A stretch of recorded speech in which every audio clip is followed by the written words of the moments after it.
I'm Mark Golub, and dominating Jewish news today is the fate of 3 Israeli students kidnapped by terrorists on the West Bank this past Thursday night. The 3 teenage students are now the subject of an intense search by the IDF. As far as we know right now, at this moment, there is no new information on where they're being held. But the entire Jewish world is deeply concerned for their welfare and is profoundly hoping the IDF is successful and that the 3 boys will be returned home, safe and sound.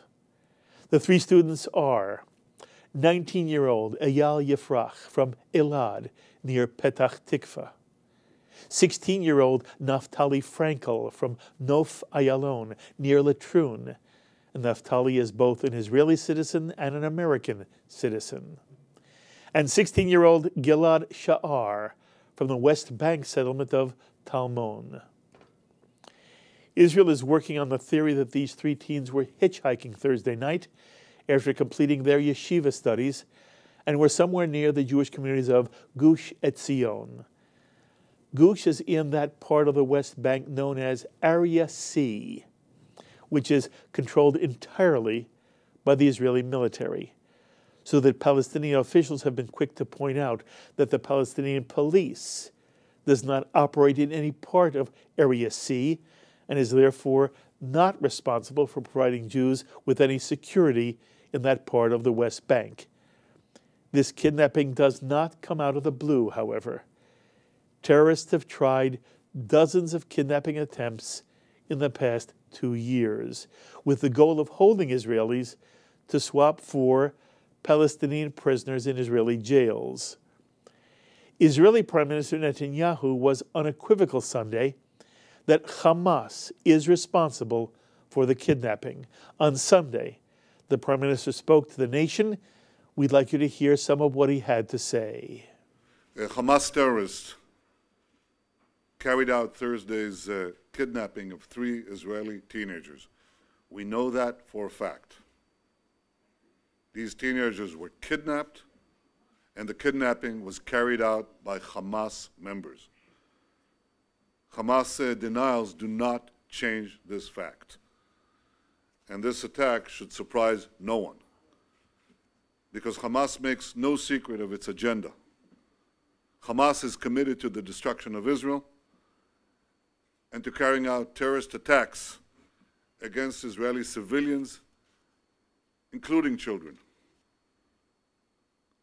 Instead of abiding by his international obligation to disarm Hamas, President Abbas has chosen to make Hamas his partner. Israel holds the Palestinian Authority and President Abbas responsible for any attacks against Israel that emanate from Palestinian-controlled territory. The Palestinian claim that the Palestinian Authority cannot be held responsible for an attack that took place in an area under Israeli security control is patently absurd. When an attack takes place in Tel Aviv, or in London, or in New York, all these places have been attacked by terrorists. The question is not where the attack takes place. The question is where it originated.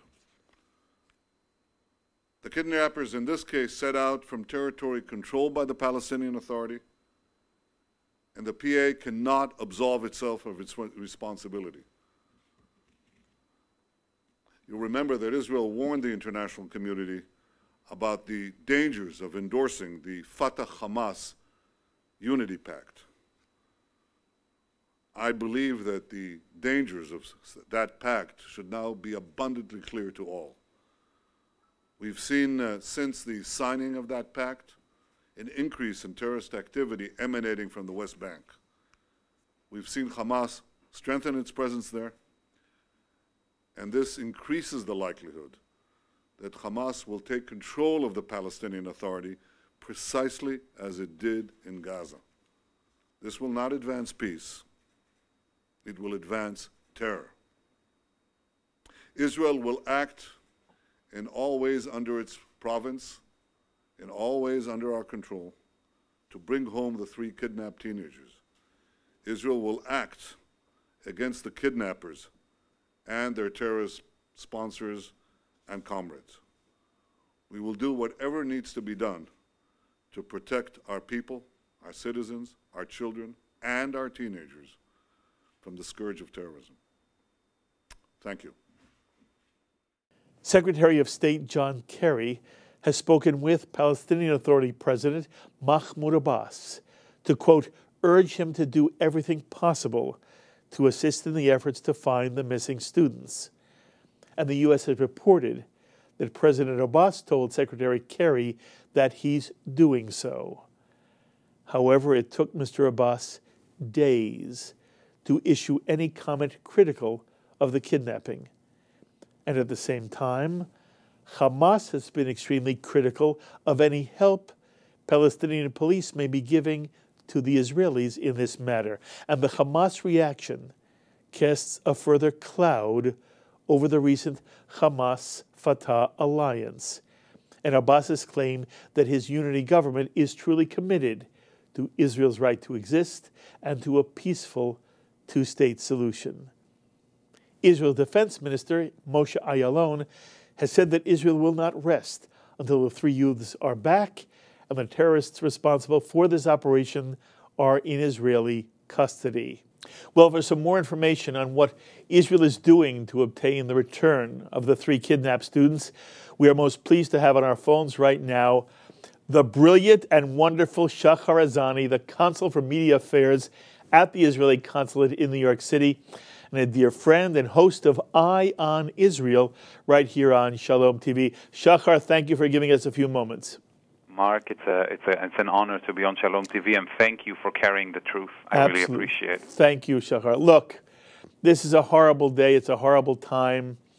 And one of the things I wanted to do is give you a chance simply to sort of share your own thoughts.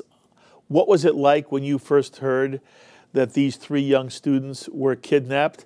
And then I do want to hear from you what you feel the Israeli government, the Israeli IDF, what they're doing to obtain the return of these kids.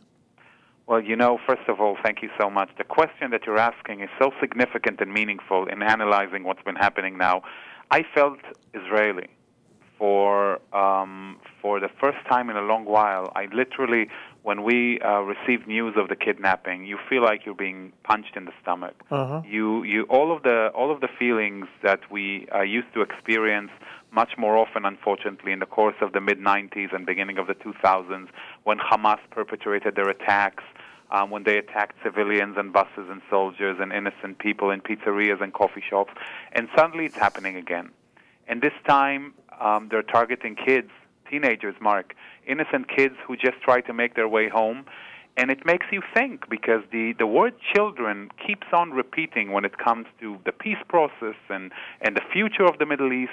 And what is it that we Israelis really want, what anybody would want for their kids? It's the ability to go to school and come back home, to go to boarding school and be able to live with your neighbors side by side. And the fact that these kids are prey to these horrible terrorists touches you in a very deep place and in a very unnerving way.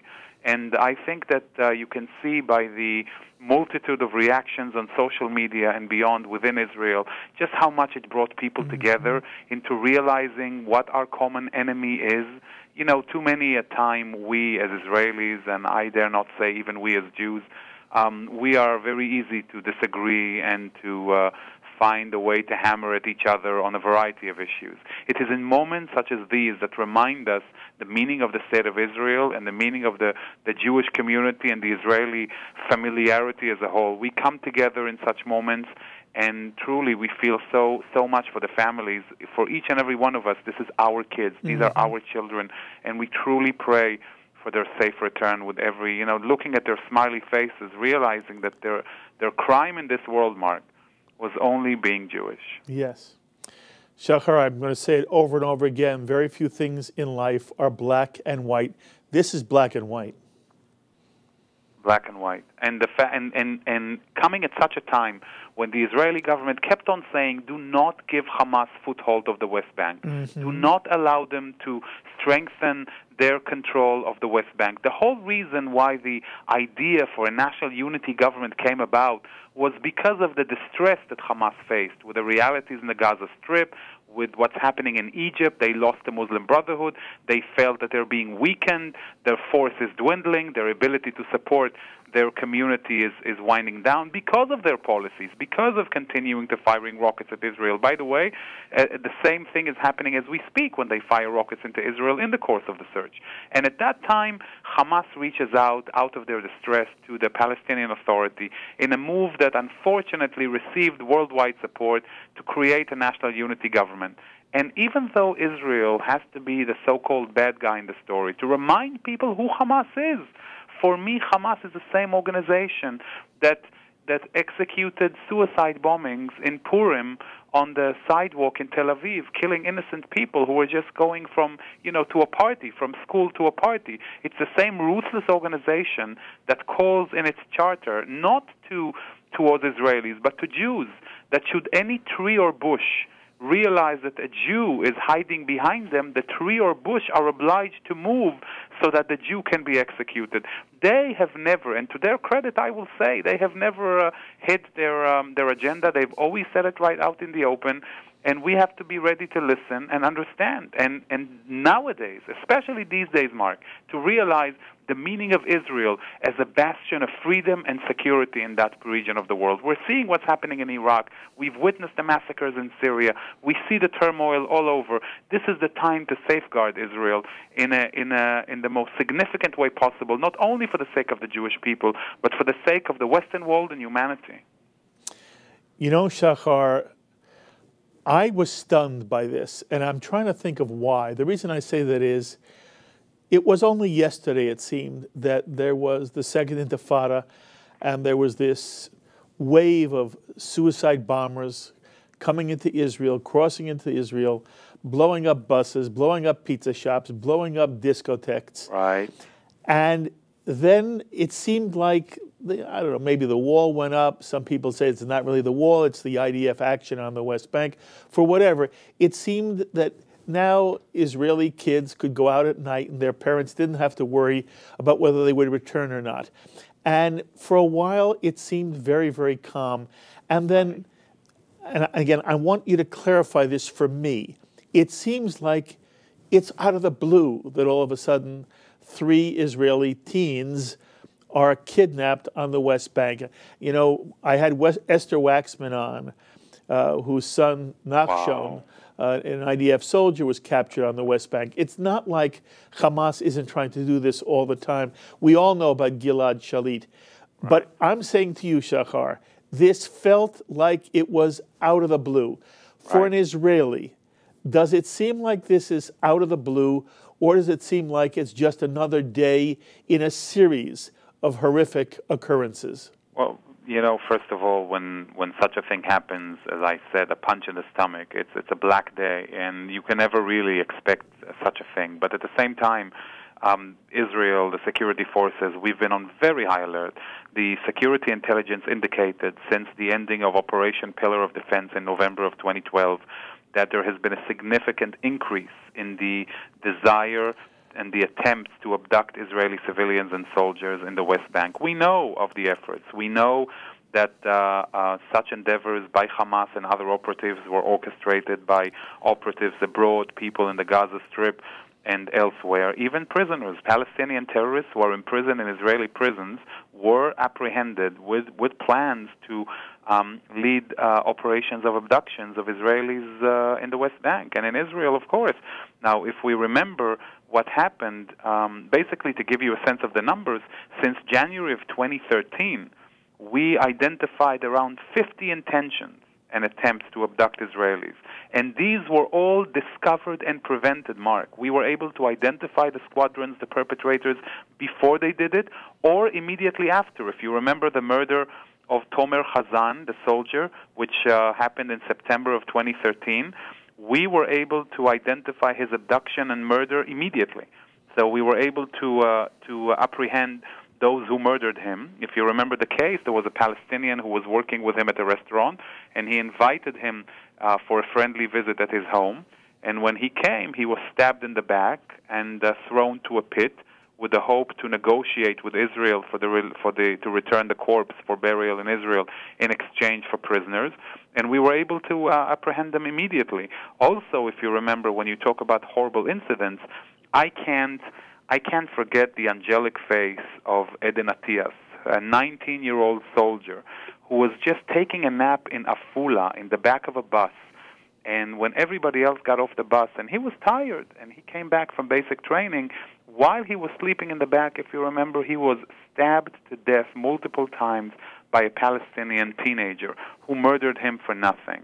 And I just think to myself, what does it take for a person to take a knife and stab at a sleeping youngster so many times? What goes through the mind? What's the hatred? What's the level of animosity that has bred within that individual that brought about that situation? And this is a very tough question, not only as far as our security situation, but it pertains directly to the efforts of the administration and the world powers to bring Israelis and Palestinians together.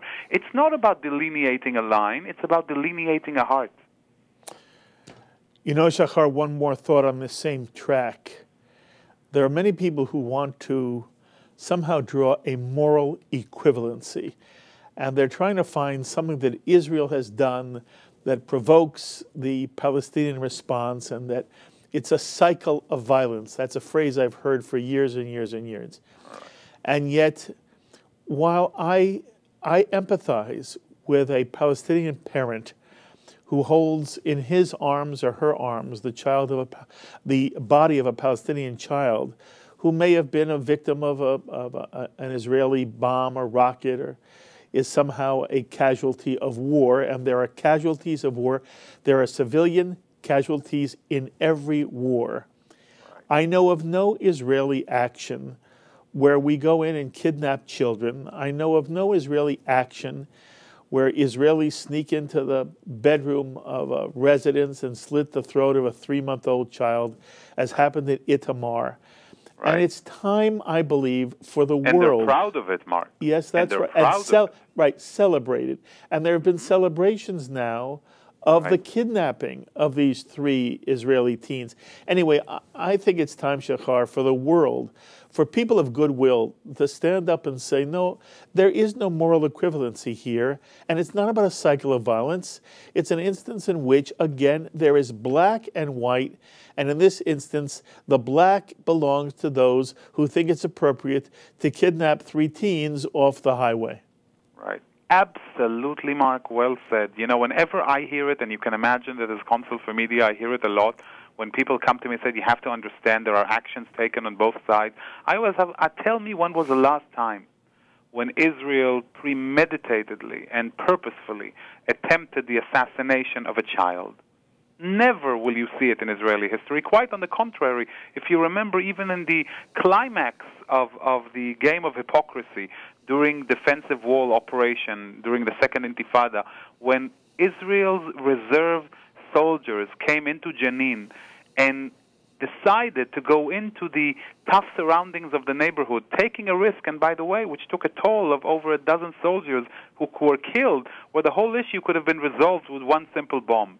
Yet the IDF chose not to do so because we cherish human lives. And not to tell you that that decision didn't come under criticism, but I can't even imagine a situation in which somebody would look in the eyes of Eden Atias, or somebody would think about 3 teenagers, 3 kids who make their way to back home from school and are being abducted. And you know what? To that respect, I want to tell you something, Mark. I have yet to hear clear-cut denunciation of the abduction by leading NGOs who are fighting for children's rights, who are fighting for kids' rights.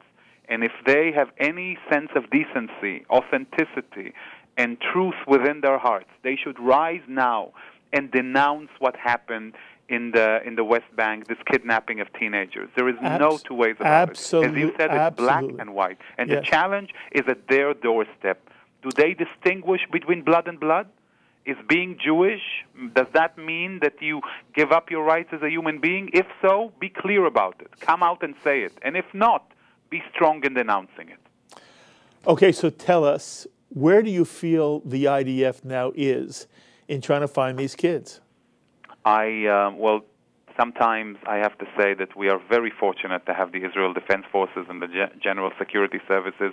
I personally am many a time amazed with their ability to decipher such horrible incidents quickly and efficiently.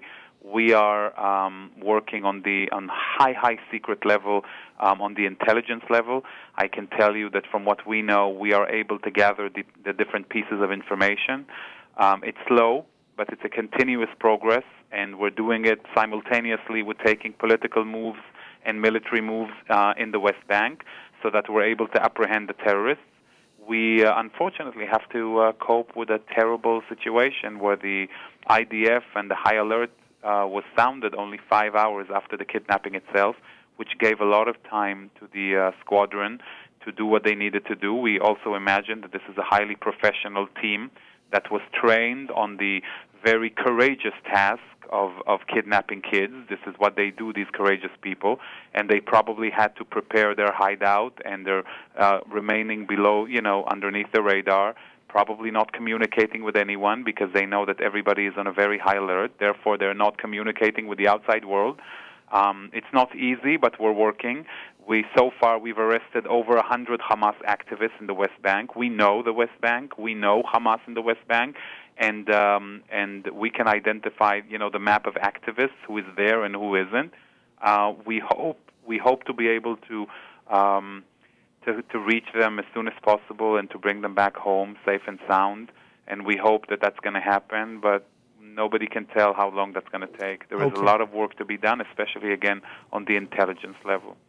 Shahar, I'm assuming that at the moment you have no reason to think that these three young people are anything but still alive. That as far as you can tell, at the moment they are in captivity, but they are alive and well. So far, we have no reason to think that they're not. But again, it could go, either way. I don't even think about the other option. It's frightening and terrible. The suggestion is that they're being held because Hamas wants to negotiate for the release of some Palestinian prisoners. Is that what you understand the motivation to be? The motivation is to harm Israel and harm the Jews who live in Israel. Hamas's motivation has always been there, and the road to get there is clear and simple. It's not, for them, it's not about the political goal of releasing a prisoner. It's the goal of releasing our homeland from the presence of the Jews. We know that. We've seen Hamas at work, so we don't delude ourselves to think that they are doing anything for any specific reason. The terrorist organizations have always worked in Israel with one agenda, and it's clear. When they can harm, they will harm. I have to tell you that thinking politically about the situation, it doesn't necessarily put Hamas in the best of positions. They have just now been able to garner the incredible achievement, which is incredible, of worldwide recognition of their presence within the government of the National Unity Government of the PA. It definitely, I can imagine, does not please Abu Mazen at such a point, because until they were able to reach a point where Hamas is practically recognized and acknowledged as some sort of a legitimate organization leading the Palestinian people, something like this happens, which drags everything backwards. But again, since you're talking about a small team, professional team that probably has the spiritual orders from the leadership, but not necessarily the practical ones, they had an opportunity to seize 3 innocent Jewish children on their way home from school, and they seized their opportunity. Whatever reason they attach to it doesn't matter. It's like Hezbollah in Lebanon and their attacks on Israel. Before Israel withdrew from southern Lebanon, it was southern Lebanon. When Israel withdrew from southern Lebanon, it became another concocted excuse of the Shaba farms or something else in this regard. We always remember what these guys' goal is. And it is because that we remember their goal, we will never give up, no matter what challenges we're facing, Mark. Shachar, I love you very, very much, and you say it so wonderfully, and I want to leave you with one message. I know I speak for the vast, vast audience of those who watch Shalom TV, who have watched you personally, and who are watching right now this special program. American Jews and Americans of goodwill are with you, the people of Israel, the families of these three young people. All of us are just with you in every possible way. There's nothing we can, there's a sense of helplessness, Shahar, that we have here in America, except to let you know how much we really care, are in both empathy and sympathy with you. Our thoughts are with you, our hopes are with you. You know, there are vigils all over America, American Jews and Americans in general, all praying that in some way this turns out okay, that the kids come home safe, they return to their families, to their fellow students, and they continue a life really of fulfillment and grow in the. But we here in America, especially American Jewry, and all those non-Jews who are passionate about the state of Israel, we want you to know how we are with you 100%, how this, from our perspective, is black and white. Global top politics sometimes can be complicated. There's nothing complicated here. And all of us just wish you and all of your colleagues at the Consulate and all of your colleagues back in Israel only success, kol tuv v'hatzlacha, in this specific act of redeeming these children, and also in building this extraordinary state of Israel that not only links you and me together, not only links American Jewry and the state of Israel and all the Israeli people together. And Israel is not some idea. Israel is a community of human beings, flesh and blood, men, women, children. We are connected with you, and we want you to know we are with you 100%. I wish we could do more, but understand that that is what we're doing for you. And again, I thank you so much for giving us time here on Shalom TV. Thank you, Mark. It means the world. You know, bring back our boys. Amen. Absolutely. Safe and sound. Take care, and thank you for the holy work that you do, Mark, and spreading the truth. Thank you very much. Thank you so much for everything. We'll talk often. Talk to you soon, my friend. Thank you. The thoughts of Shachar Azani, the Consul for Media Affairs at the Israeli Consulate in New York City. Well, you know, it's not only the Israeli government and what the IDF is doing that's important, it's also important for us to have a sense of what it's like for those who are living on the West Bank. These kids were taken from the West Bank as they were heading home, getting ready for Shabbat. How has this affected the Jewish communities on the West Bank? And so we'd like to talk to somebody who is on the West Bank and somebody who knows very well the situation there. David Wilder, spokesman for the Jewish community of Hebron. And I hope you've met David before, if not in person, then through Shalom TV, as he was our guide in a program we did entitled Inside Hebron, which received so much mail, really wonderful mail from so many of you. And David took us to the Jewish sites of Hebron and also showed us overlooking the Arab city as well. David, thank you so much for giving us some time. Pleasure to be with you tonight. I wish it was under happier circumstances. Yes. I will say, by the way, David, the photograph we've got of you on screen right now has you in a suit and tie. And in my own imagination, I could never imagine you in a suit and tie. Do you often wear a suit and tie, David? As infrequently as possible. Okay, good. All right, on a serious note, first of all, what's the mood right now in the Jewish community of Hebron and in the surrounding Jewish communities on the West Bank, given the fact that Eyal, Naftali, and Gilad are missing? Look, people are, of course, very, very upset. We can't say that this was not expected. The cooperation between Fatah and Hamas, the release of Arab terrorists from jail, and has led up to this. We're very sorry that the security forces weren't able to prevent this, as they prevented so many other attempts to kidnap people here. There have been many warnings of possible kidnappings, of abductions of both civilians and military people. People are upset, but we see that the government, the security forces are working very, very hard to try to find these men and to get them back safely. Here in Hebron, we actually can feel it. There's a lot of noise here, and not in the Jewish community itself, but in the areas around us. There have been many arrests. My apartment, where I'm sitting right now, actually has had some tear gas in it today because of rioting in the city and the tear gas used to try to disperse the rioters. And then the wind brings the tear gas back in our direction, and we get a little bit of it here also. But we're very confident that the government will do everything they can do to get these men back as quickly as possible and to get them back home safely. David, why was there tear gas necessary in the city of Hebron today? The Arabs were rioting here. This is something that didn't just happen today. It's frequent, not in the area where we live, but in the outskirts of the Jewish community here. There are massive fire bombs being thrown, Molotov cocktails, rocks at the security forces. The security forces have been working very hard in Hebron over the past few days. Over 200 Hamas terrorists have been arrested, and we know that they're still looking for more of them, hoping that they'll be able to wean some information out of these people as to where the kidnapped men are, so that they'll be able to get them back. David, whom do you blame right now for what seems to be the kidnapping of 3 Israeli teenagers? Look, the responsibility lies with the Arabs. Lies with the Hamas is clearly responsible for this, but the Hamas has also been getting cooperation from the Palestinian Authority, from Abu Mazen, from people within Fatah, and they're clearly the ones that are responsible for this.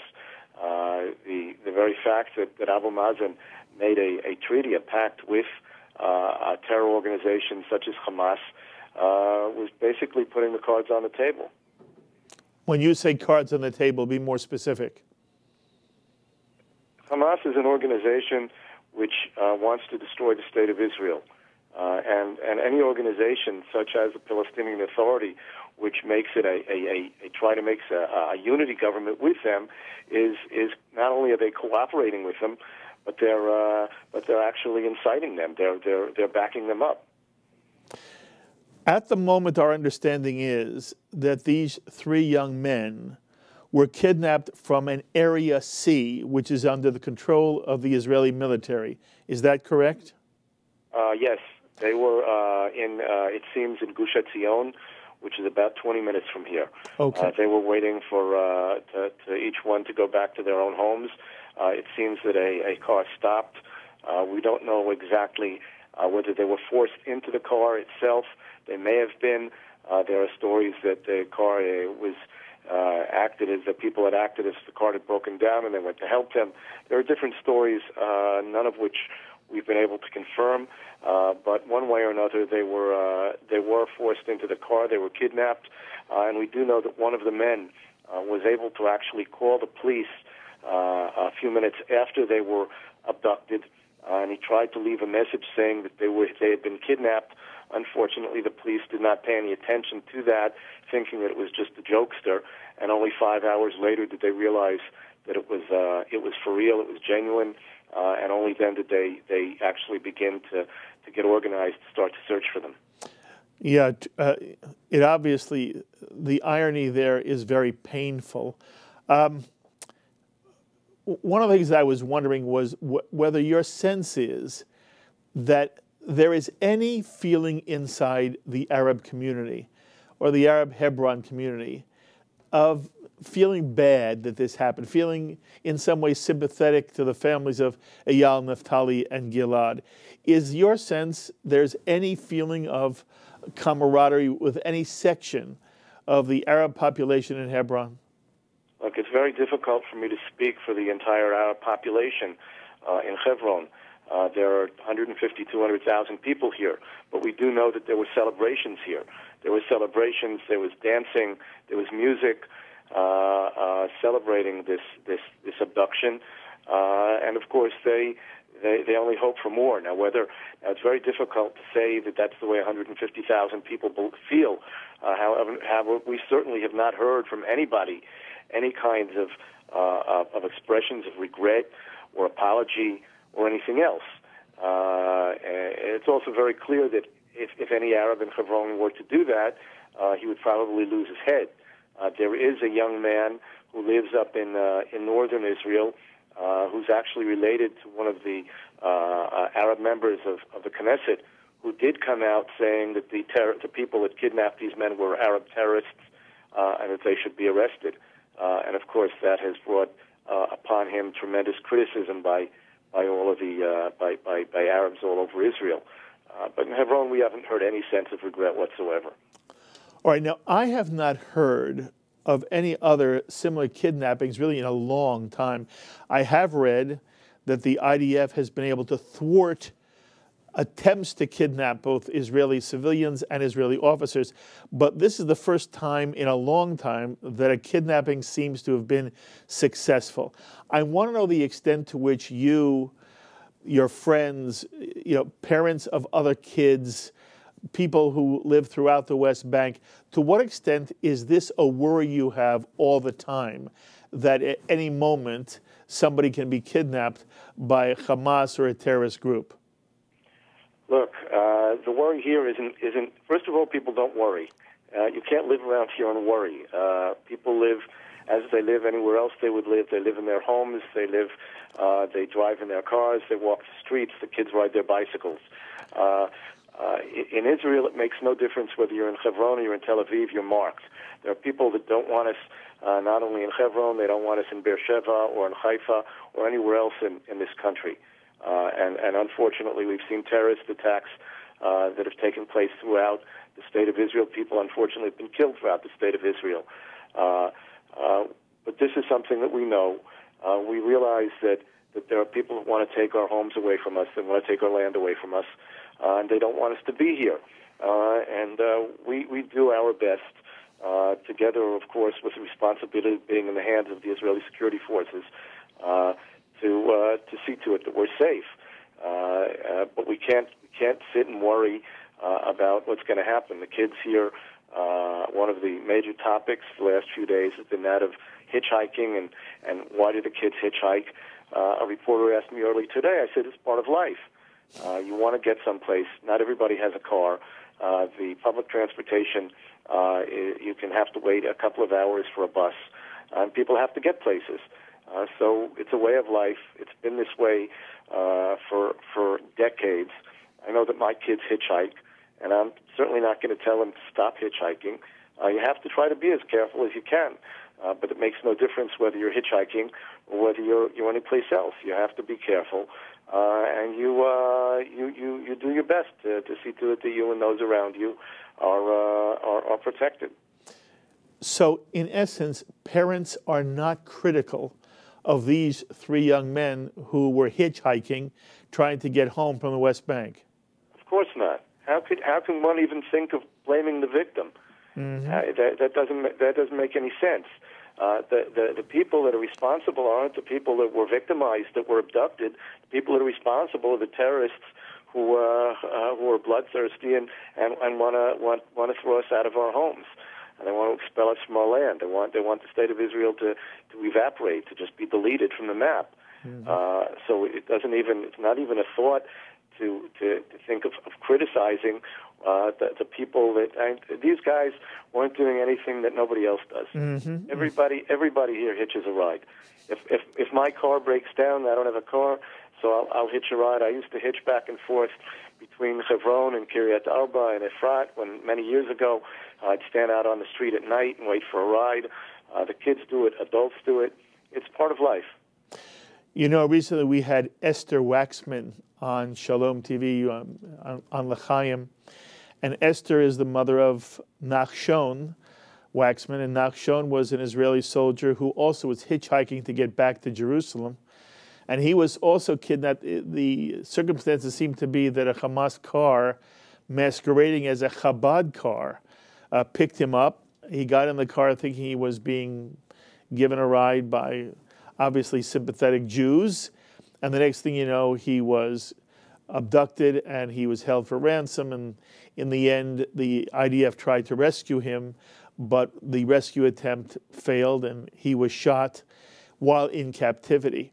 And on the American Jewish scene, stories like these seem to be so horrific. I'm sure there is horrific in Israel.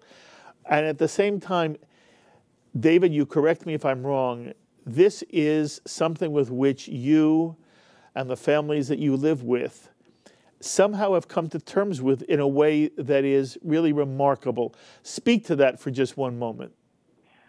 Look, I don't think one ever comes to terms with terrorism. It's very clear that terrorism has to act, has to end. There's zero tolerance for any kind of terror activity and incitement.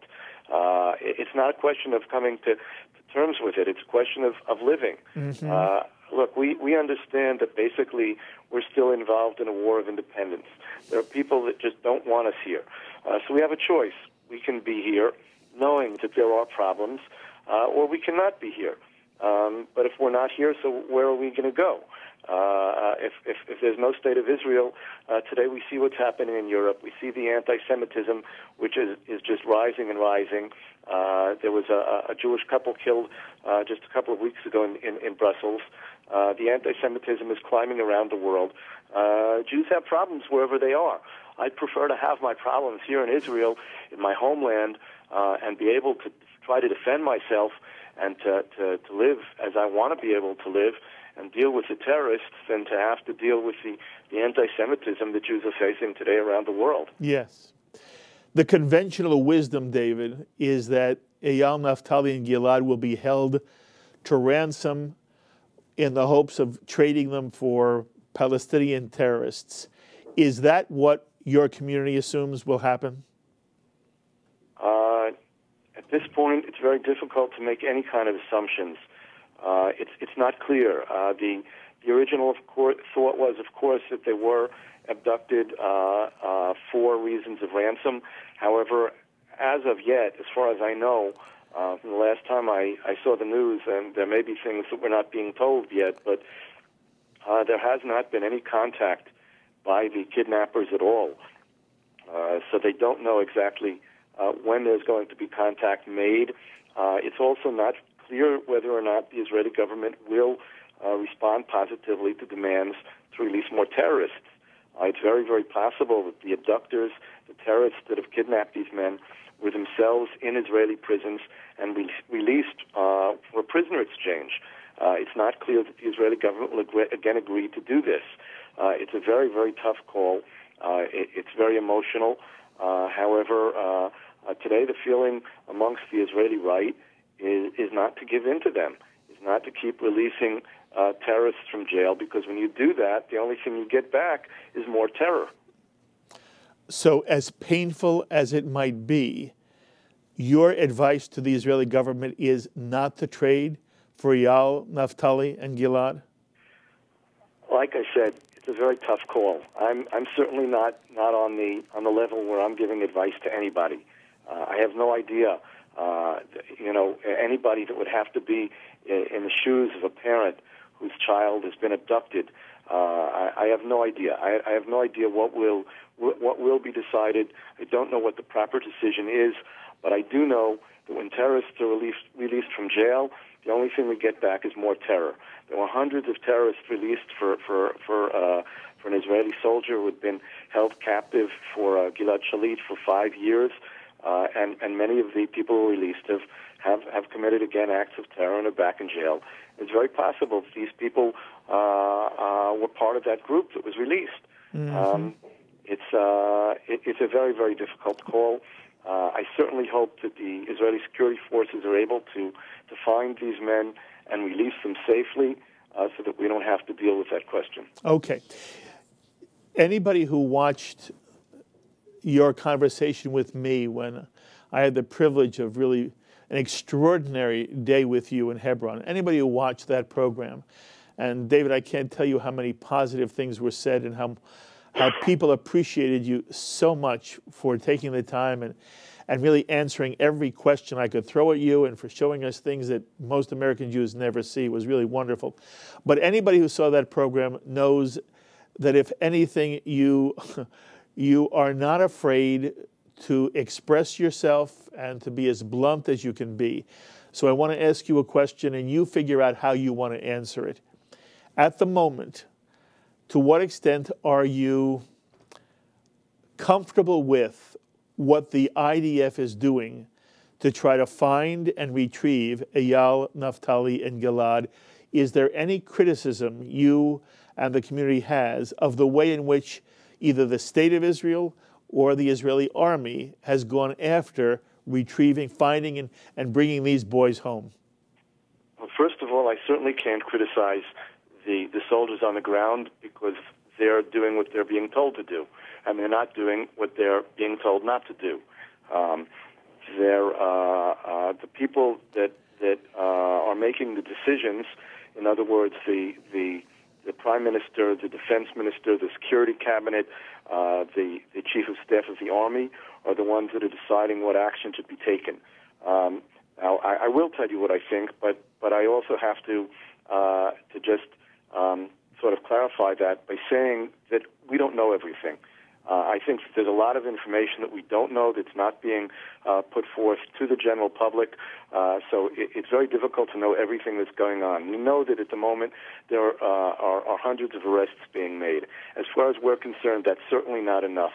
There are many, many actions that can be taken by the Israeli government to put huge pressure on the Hamas that didn't have to start today. They could have been doing this when they were shooting rockets at us from Gaza. They could turn off the electricity in Gaza. They can turn off the water in Gaza. They can do the same thing throughout parts of Hebron, which is known to be a Hamas city.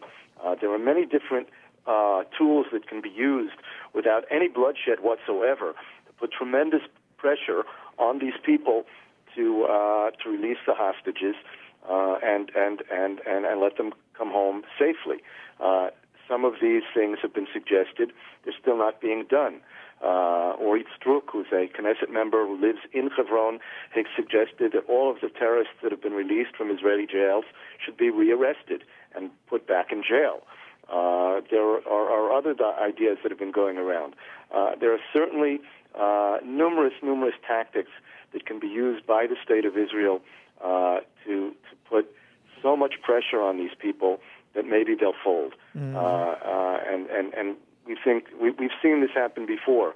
After Gilad Shalit was abducted, they did the same thing that they're doing now, and it took us 5 years to get him back. We think that they have to act very, very quickly.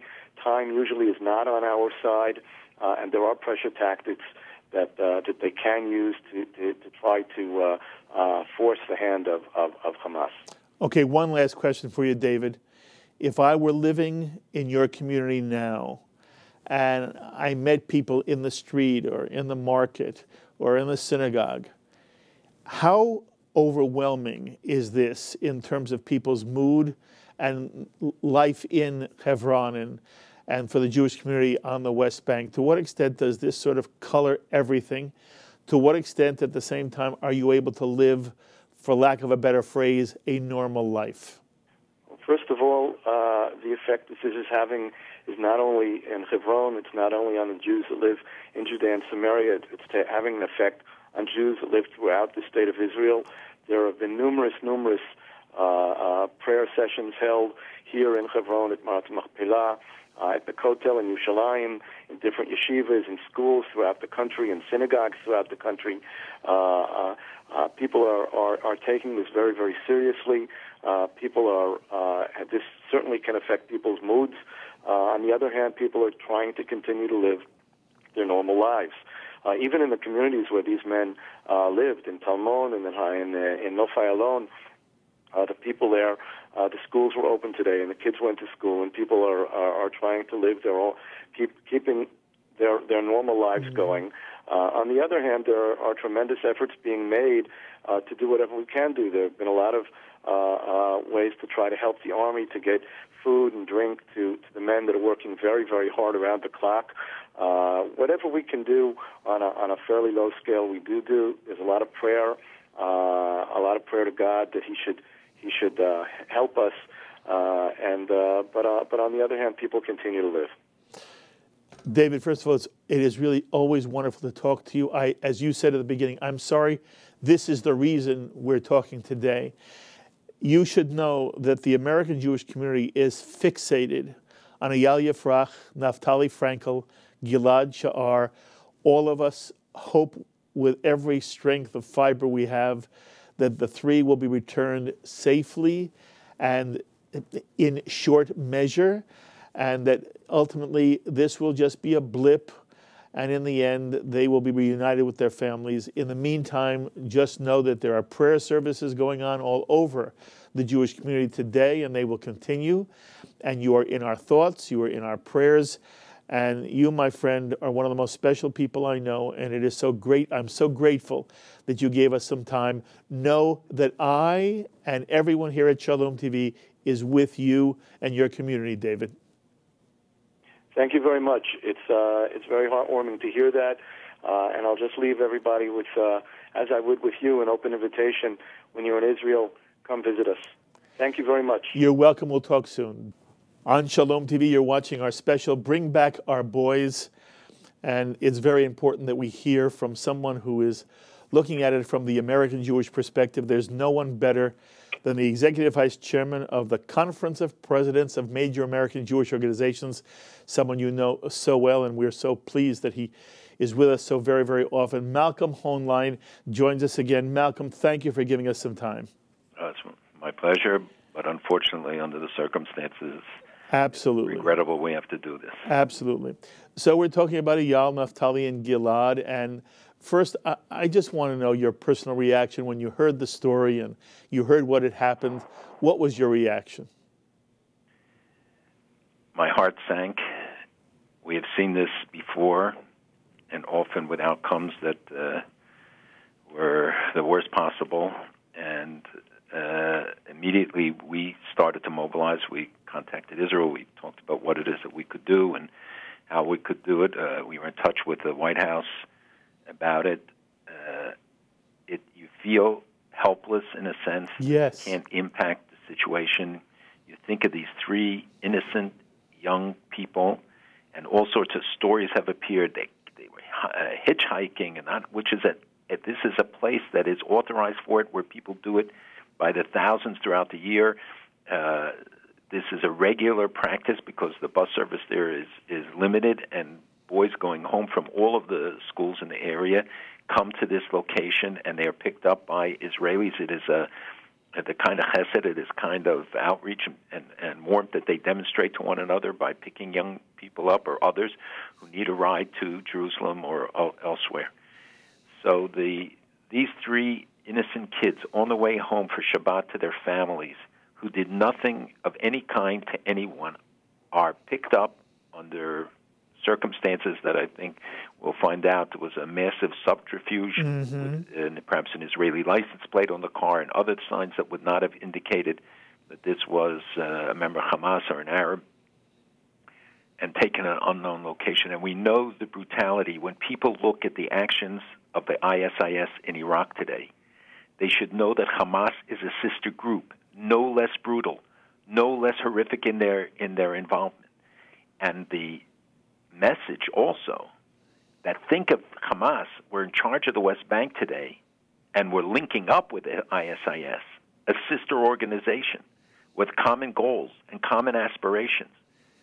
Think not only what would have happened to Jordan, but what would happen to Israel and to the whole region. So the seriousness with which this has to be addressed, that we have to call it for what it is and identify Hamas for the terrorist organization that it is. Their websites, they're extolling the kidnappers.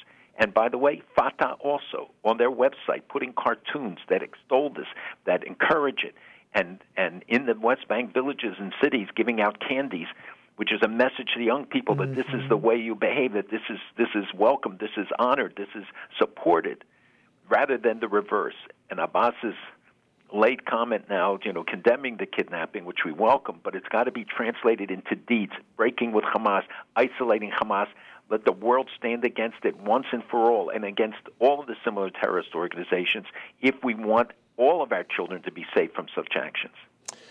Malcolm, you express the two sides that are so important, it seems to me, of this event. On the one hand, this is a personal tragedy for three families in Israel. Three Jewish Israeli families are right now in excruciating pain.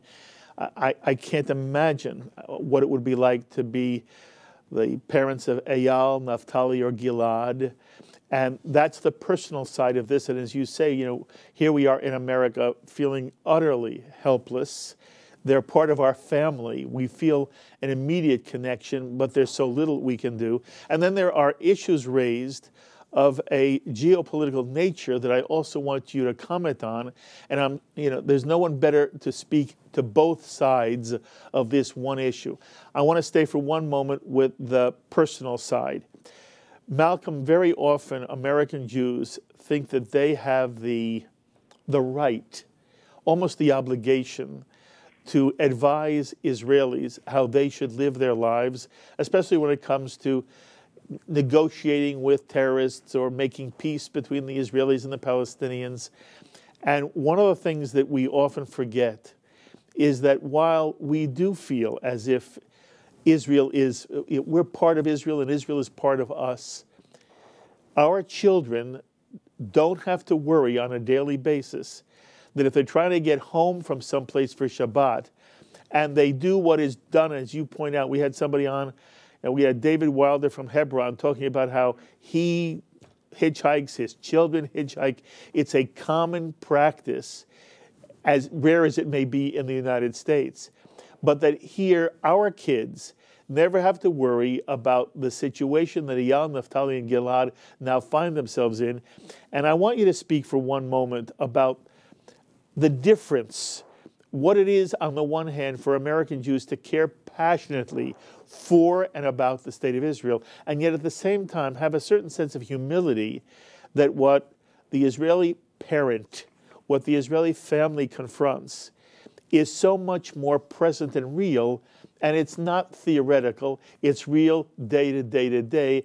And I just want you to speak to the extent to which in some way American Jews and Americans in general have to be sensitive to the distinction between what it is to be an American Jew and somebody living in Israel. I think you captured it well. I think there has to be some humility and some sense of responsibility. That words count, that when people can, as we are free to do, express their views, that they have to think of the consequences of those words, what impact it has, and that you have to take a totality of a circumstance into account in order to understand it, let alone such a complex situation as we face today. When people welcomed the Fatah-Hamas reconciliation, and for many well-intentioned, but they have to think of these consequences that once you kosher them, once you bring them into the picture, once you give them free access to the West Bank, once you allow them to hold the rallies, that the PA forces are more limited in acting against them, that the Israelis are obviously have more limitations in their actions against them, that the same group that continues to fire rockets from Gaza, that engages in all sorts of activities and declarations calling for the destruction of the state of Israel, that it's very simple for us here to say, oh, well, we think it's a good idea, it's worth experimenting, we should give it a try and see, unless you're on the front line, having to deal with the consequences of those moves. And I think that people have a right to have their own views and to express those views, but we have to think about what are the consequences. What we can take many freedoms, but we have to think about the price that others will pay for it. And it's no longer just young people in Israel. Look what's happening in France. Young people going to synagogues every week now, being attacked, physically attacked, assaulted. Are we suggesting that the government of France should bring them into the government and bring these Islamist radicals into official positions or anything? It would be ludicrous to suggest it. And we have to think about the consequences. We all want peace. We want to see reconciliation between Palestinians and Israelis, but this reminds us of the price and of the seriousness of the issue, all the more complicated because of the events in the region. The difference, I think, is so highlighted by the response to the attack, by the Fatah website that I mentioned, by Hamas, and the fact that Israelis are treating Abbas's wife in a hospital in Tel Aviv, that the mother-in-law of Hamas leader Ismail Haniyeh got medical treatment in Israel a week ago, and last year his granddaughter came there, and thousands of Palestinians come from Gaza each year for medical treatment in Israel. And on the other hand, sweets are given out in villages to celebrate the kidnapping of these young children. That's the difference. Yes. You did mention that today Mahmoud Abbas has come out with a statement in support of Israel finding the three young men, and also in some way being critical of the kidnapping in general. But it took him days to do it. To what extent is it a significant statement on his part? Look, I certainly welcome it, and we need the cooperation of the PA security, which has been less than over recent periods, and it certainly is impacted by the quote unity government and the Hamas-Fatah reconciliation, or so-called reconciliation. But this is a responsibility that falls on the shoulders of Abbas, and I wish American officials and others would continuously say this. French and European leaders and others have to repeatedly say it so that he takes it seriously and understands that you sign a deal with the devil, you are responsible. You carry a responsibility, because this thing was hatched in areas under Palestinian Authority control, even if it was carried out in an area under Israeli control. Yes. And the Abbas's responsibility has too often been shirked, because he can always hide behind the mantra that he's better than the alternative. Well, you're not always better. You know, at some point, you're not better than the alternative. And they have to be held to account. And the messages we send are consistently ones of weakness in confronting these groups and not naming them and not talking about the sources and going after them, and demanding accountability on a consistent basis. We know how barbaric Hamas is. They're no less extremist than ISIS.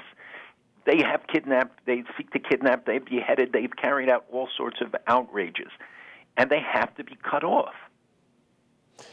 You know, it's interesting to hear you describe it, because there's been this enormous desire on the part of so many well-meaning people in the Jewish community to in some way believe the Hamas-Fatah alliance is a step forward towards peace, that yes, in fact, now Hamas is willing, sort of through the back door, to recognize the state of Israel and to renounce terrorism.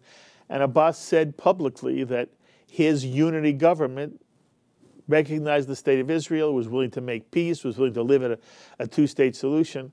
And then we have this event, and we don't have the Palestinian Authority coming out instantly, clearly, unequivocally condemning the act. And as you say, there have been celebrations in the Arab world over this kidnapping.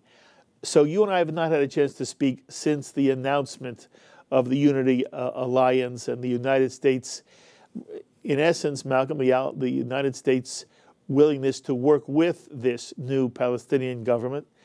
What's your sense, A, of the reality of the Hamas-Fatah alliance? And in your mind, does this event in some way say something about the legitimacy of this new unity government? Well, I think that this is a marriage of convenience that may prove very inconvenient. Rather than seeing the Palestinian Authority, Fatah, taking over control in Gaza, what we're seeing instead is Hamas gaining a greater foothold in the West Bank. And that this is the inverse of what people had hoped for, what we were told was a possibility, why the recognition to give this new unity government a chance. I think that the evidence about what's happening in Gaza, where Hamas has declared that they will not put their forces nor their tens of thousands of missiles under the authority of the Palestinian Authority or forces, and continue to operate as they have in the past, is a clear statement about the direction and the impact of what has happened. I think people are well-meaning. I understand why the reaction and the desire to see any positive sign. But we learned the lesson in the past when we forced the elections in Gaza and brought Hamas to power. Hamas had every chance, the Palestinians there had every chance after the unilateral disengagement to demonstrate in a different way what their intentions are, how they would take responsibility for themselves, have a chance to rule themselves. Now again, we're seeing that the potential here is to turn over the entire PA in the next election, which is supposed to take place in 6 months, to a Hamas victory.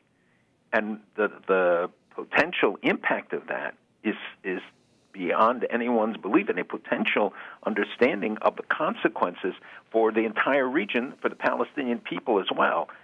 And again, we have to be so careful in the judgments we make. It's such a complicated region today. Everything that is going on in Syria, in Jordan, in Egypt, in Gaza, in Sinai, I mean, these are all explosive situations. I call it the Arab volcano, and it keeps erupting in different places, in different ways, and will for the foreseeable future, which means Israel has to take the extra precautions, has to take the extra steps to assure the security of its citizens, and that no matter what happens, it will be in a position to defend themselves. Mm-hmm. I don't know if you saw the video done by Mohammed Zoabi, a young, I don't know how old, but probably a teenager, who declares on YouTube, an Israeli Arab, saying, I am an Israeli Israel. I want Israel to be a Jewish and democratic state.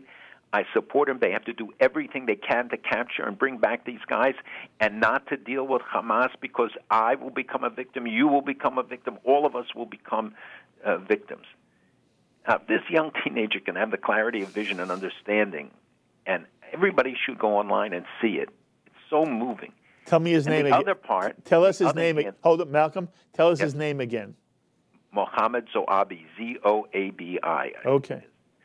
And the other tape was Mrs. Frankel, the mother of Naftali, who yesterday, with her husband standing by her side, gave the most courageous statement imaginable, where she smiles and she's busy thanking the IDF, the Shin Bet, the others who are working on this, expressing appreciation for the solidarity, demonstrating such complete emunah, such complete faith.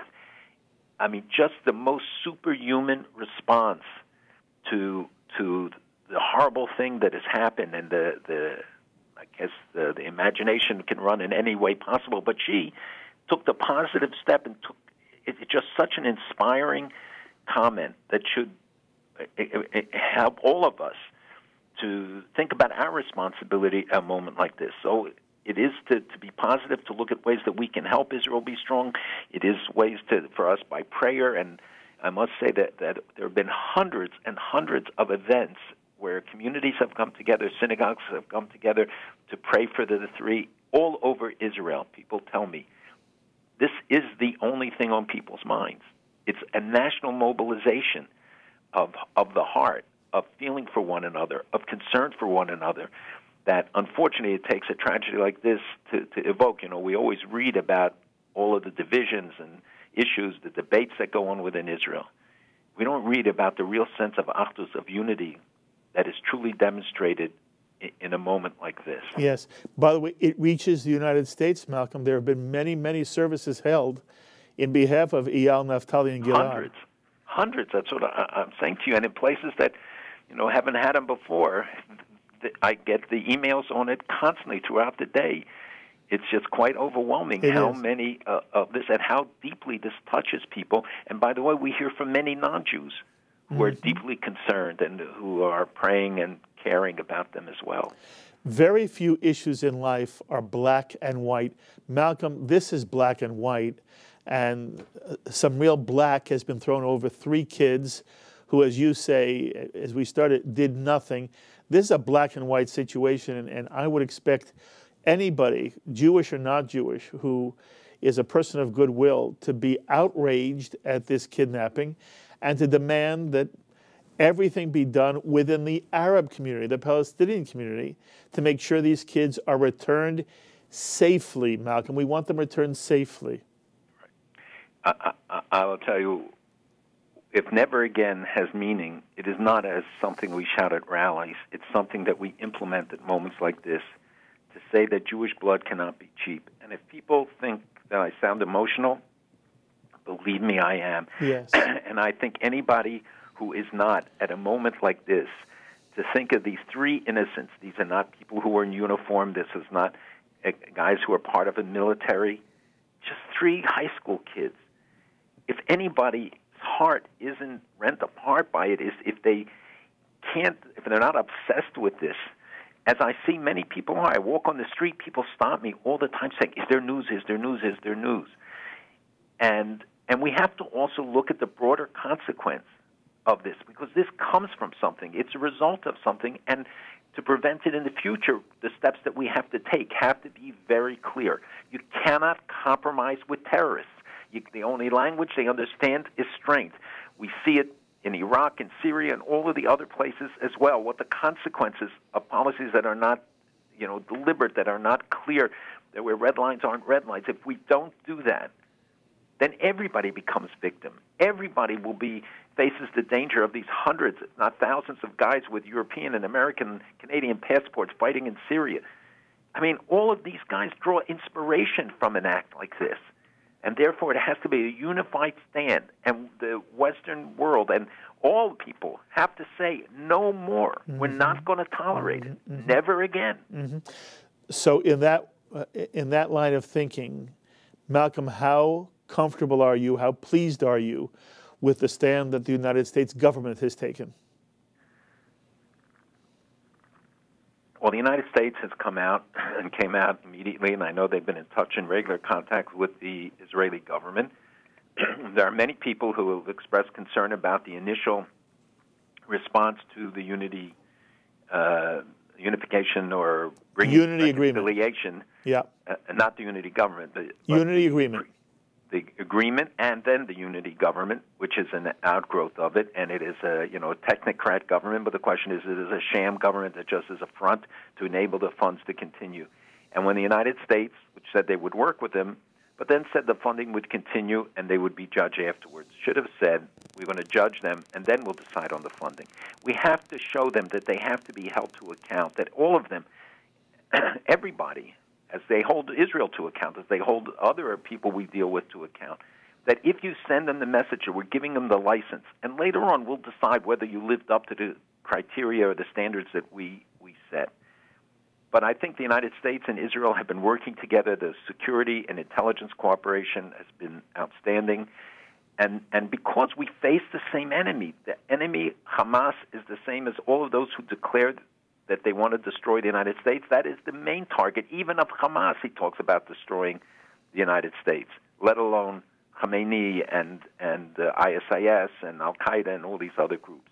We all face the same enemy. And Muslims and Arabs are victims of them. Who are they killing in Iraq, if not Muslims and fellow Arabs? So there is no limit. There's no one who's exempt. And that is why I feel so strongly about the need for us to stand up to this plague that is spreading around the world, that is here in our own country. We've seen the attacks. We see it in Europe today. We see it manifested everywhere. That if there isn't the resolve to stand against it and to draw the line in the sand and say we're going to go after anybody who supports them, anybody who abets them, whoever gives money to Hamas, whoever gives support, whoever provides weapons, all of them will be held to account, whether it's Qatar or whether it's Iran or whether it's any other country. They have to pay the price as well.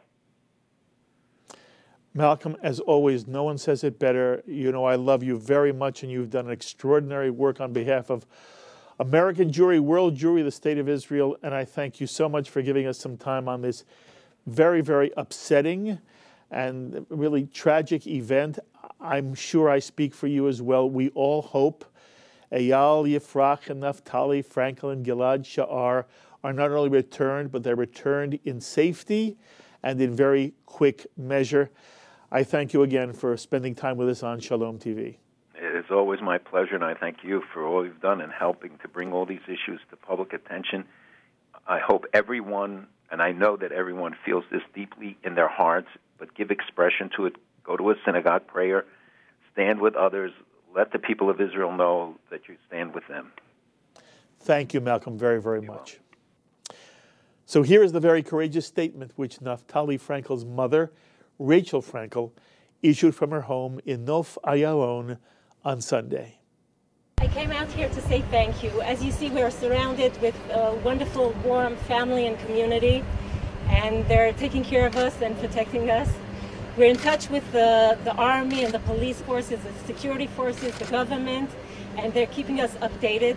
We know everybody is doing everything humanly possible to bring Naftali, Eyal, and Gilad home safely as soon as possible. We have tremendous gratitude, and we wanted to express the utmost thanks and for all the support and all the work everybody is doing in the security forces. The American embassy in Tel Aviv is very supportive, and we feel waves and waves of prayers and support and positive energy in this direction. We request everyone continue praying. The professional people will do their job, and we do trust them. And everybody else, if you could please pray with us.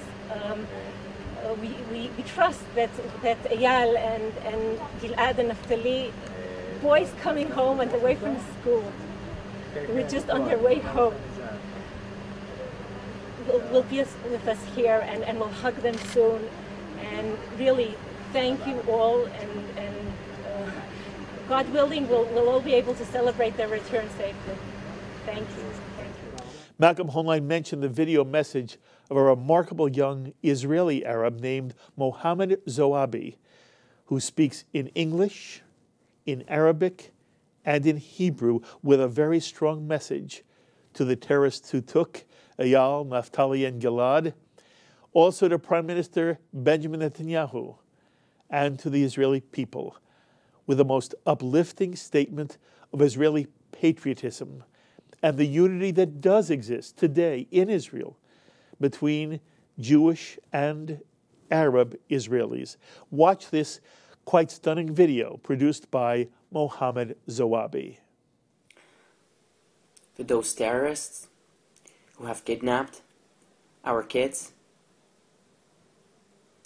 לאלו הטרוריסטים שחטפו את הילדים שלנו, ללإרהאבية اللي خطفوا أولادنا, bring them back. And you better bring them back now. תחזירו אותם, ועדיף לכם להחזיר אותם עכשיו. רجعوهن, وأحسن لكم ترجعون إسا. To Bibi, our Prime Minister, and his government, לביבי, ראש הממשלה שלנו, ולכל הממשלה שלו, לביבי, رئيس وزرائنا وحكومته, wake up, تتوغروا, اصحى, and stop cooperating with terrorists, ותפסיק לשתף פעולה עם מחבלים וטרוריסטים, وبطل انك تتعاون مع إرهابية ومخربين. The Palestinian Authority is the biggest terrorist. السلطة الفلسطينية هي أكبر إرهابية. הרשות הפלסטינאית הם הטרוריסטים הכי גדולים. שלשום הנערים האלו נחטפו. Yesterday or 2 days ago, these Israeli kids were kidnapped. أول امبارح هدول الشباب انخطفوا. Tomorrow it could be me, you, or any others Israeli. מחר זה יכול להיות אני, אתה, או כל ישראלי אחר. בוקרה ممكن يكون هذا أنا اللي راح نخطف أو أنتي أو أي إسرائيلي تاني عربي ولا يهودي. Our enemies don't separate between Arabs and Jews living in Israel. האויבים שלנו לא מפרידים בין ערבים ויהודים שחיים בישראל. أعدائنا ما بميزوش بين عربي ويهودي عايشين في إسرائيل. For them we are all one. For them we are all Israelis. בשבילם אנחנו كلنا אחד. אנחנו كلنا يسرائيليين. بالنسبة لإلهن إحنا كلنا واحد. إحنا كلنا إسرائيلي. And you know what? I am proud about that. I'm an Israeli and I will remain an Israeli. ואתם יודעים מה? אני גאה בזה. אני ישראלי ואני شاعر يسرائيلي. وأنا فخور بهذا الإشي إنه هن بيعتبرون إن إحنا إسرائيلي لأنه أنا إسرائيلي وأنا راح أضل إسرائيلي. And again, you better bring them back. عديف لكم להחזיר אותם. أحسن لكم إنه ترجعوهن. Israel is here to exist as a Jewish and as a democratic country. ישראל פה להישאר كمدينة يهودية ديمقراطية. إسرائيل انوجدت عشان تضل كدولة يهودية ديمقراطية. عم إسرائيل خاي، يحيى شعب إسرائيل. We all hope that Eyal Yifrach, Naftali Frankel, and Gilad Shahar return to their parents, their families, their classmates, safe, unharmed, and speedily. Again, my friends, there's very little in this world that's black and white. I'll say it again. In this instance, it's a simple case of black and white, of right and wrong, and the world must see this, must understand this, must not try to excuse this kidnapping in any way. There are no politics here. Just 3 young Jews swept up in the waves of terrorism that have rained down upon Israel and other Western countries as well. When is enough enough? Maybe enough is now. We hope you've enjoyed this special presentation of In the News, Bring Our Boys Back Home. It's disrupted our programming schedule a bit. We'll get back on schedule as the evening progresses, but all of us feel that this has been a very important event, and it's important for Shalom TV to be able to share it with you.